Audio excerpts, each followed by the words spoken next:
Well, hello, friends. There's my little puppy dog, Lowe's, and you'll see me walking down here to grab my Stihl 391. Um, I've already attached the beam machine on there, and we'll talk about some of the improvements I've made. That little hatchet was a true temper, I believe is the name of it, that I'd rehandled. And what you're watching here is I've already got the guide board set up on the log, and I'm getting ready to start this off. Enjoy.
So we've, I don't know why I always say we've, but so what I've done is I've got the two sides done. I had to go get my eye protection and ear protection out of the truck. So remember to always wear, your safety gear. I can't stress that enough. I probably don't wear it as much as I should, but I'm trying to get in a better habit of that. Anyway, we got two sides milled. We're going to flip it for the third one. I don't know if I'm going to do the fourth one because there's no need to, and it would probably look pretty cool with, it'd probably look pretty cool with one live edge on that joist, because this is going to be a cross beam, cross timber. So the beam machine,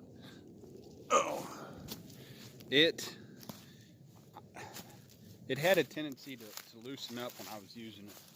So I went to the hardware store and I bought some bolts that actually fit it better, and it's not really moving on me anymore, so I think I've got it figured out. But I wanted to show you how I fixed that problem.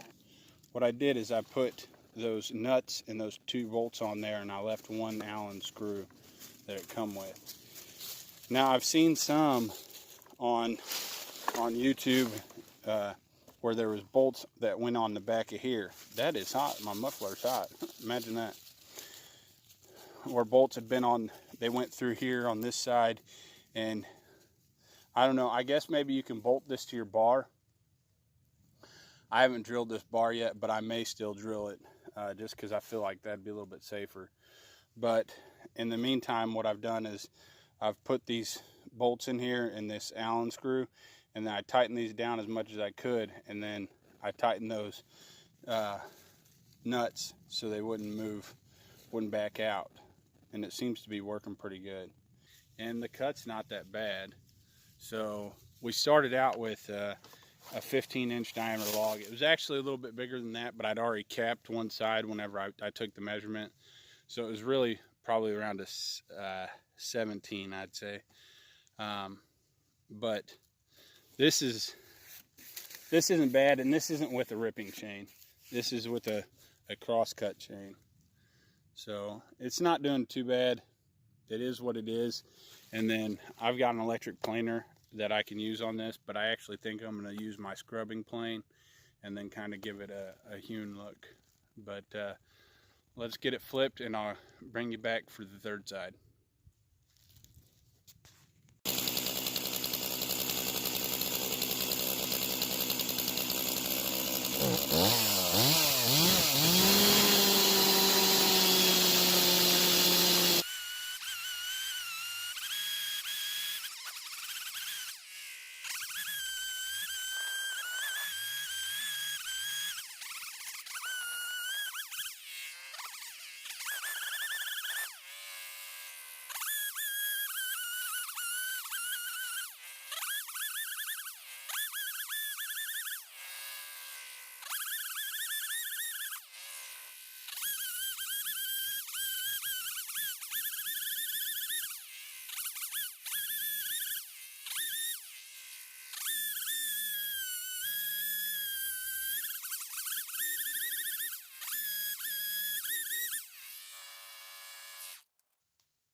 All right, what I'm going to do is I'm going to cut this at 15 feet because it's going to be a 14-foot tie beam. And then that'll give me enough room to do joints, do the mortises, do the tenons. Going to leave a live edge on the bottom because the meat of it, whenever I find my true square inside this tie, I'm going to need every bit of this. So I'm going to debark it, and then I'll cut that up. I'll cut that off, and then we'll get it dragged out of here. I got the log peeled, and that took me about an hour to peel the bottom side, because I didn't use a draw knife. I don't know if it'd be any faster with the draw knife, honestly, but if you look behind me, you'll see a boy's hatchet or boy's axe next to my dog, a broad hatchet, and then a carpenter's, well, it's kind of a carpenter's axe. I've grinded it into more of a carving axe. That's what I used to peel it with. And then I'll take a grinder with a sanding, disc on it, and I'll clean this up a little bit later when it starts to dry. But it doesn't look too bad.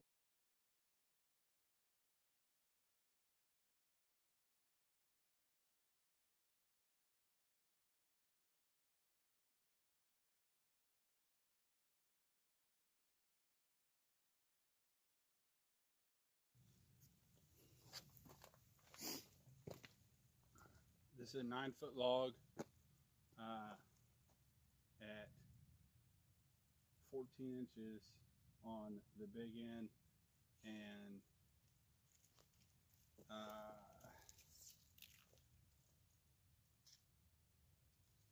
11 inches on the small end.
Well, I got this one milled out.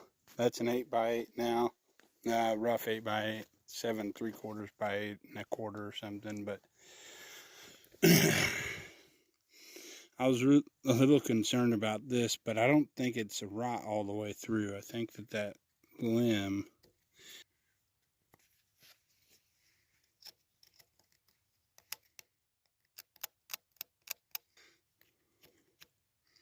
What I mean to say is, I don't think it's detrimental. I think it stops right here.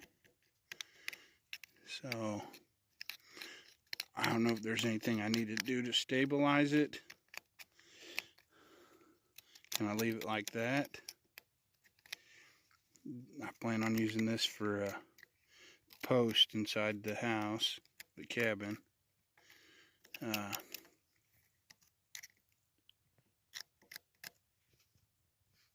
Let me know what you think. I don't know. I don't think the marks are too rough on the mill. I think they're good. So this wane don't matter anyway. Everything's going to be framed at a 7-inch. I went ahead and edged these. I just threw them on there last minute. This all took about 35 minutes. That's 2 1/4, and that's 1 1/2 or 1 5/8. So I've got all this crap over here I've got to edge.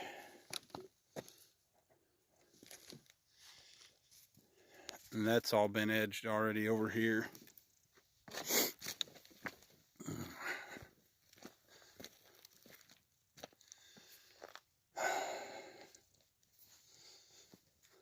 I like this little OS23 sawmill. I think it does good. Right there's some of the, this is the post and stuff. That's that tie beam I milled out the chainsaw. That's the roughest edge right there.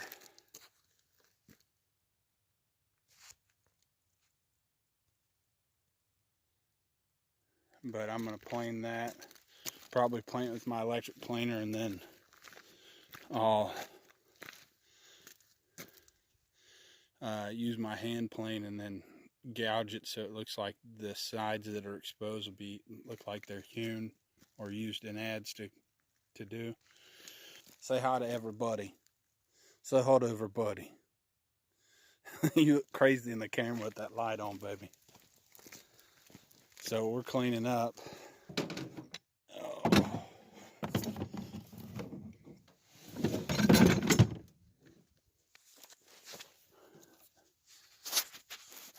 All right, y'all.